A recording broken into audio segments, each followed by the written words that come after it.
বিশ্ববাসীর উদ্বেগ এবং নিন্দা সত্ত্বেও গাজায় গণহত্যা থামছে না।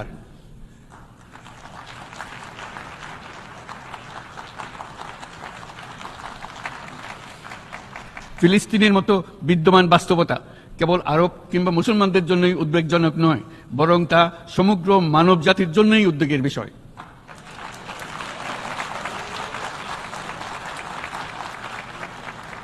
একজন মানুষ হিসেবে প্রত্যেক ফিলিস্তিনির জীবন অমূল্য।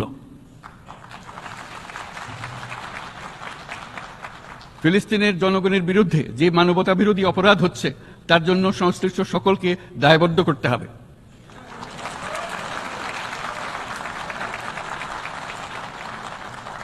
ফিলিস্তিনের জনগণের উপর চলমান নৃশংসতা, বিশেষত নারী এবং শিশুদের সাথে প্রতিনিয়ত যে নিষ্ঠুরতা বিশ্ব দেখাচ্ছে, তা থেকে নিস্তারের জন্য বাংলাদেশ অনতিবিলম্বে সম্পূর্ণ যুদ্ধবিরতির আহ্বান জানাচ্ছে।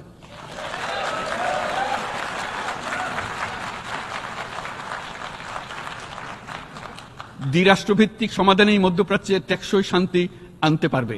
তাই জাতিসংঘ সহ আন্তর্জাতিক সম্প্রদায়ের সকলকে এর বাস্তবায়নের জন্য এখনই উদ্যোগ নিতে আহ্বান জানাচ্ছি।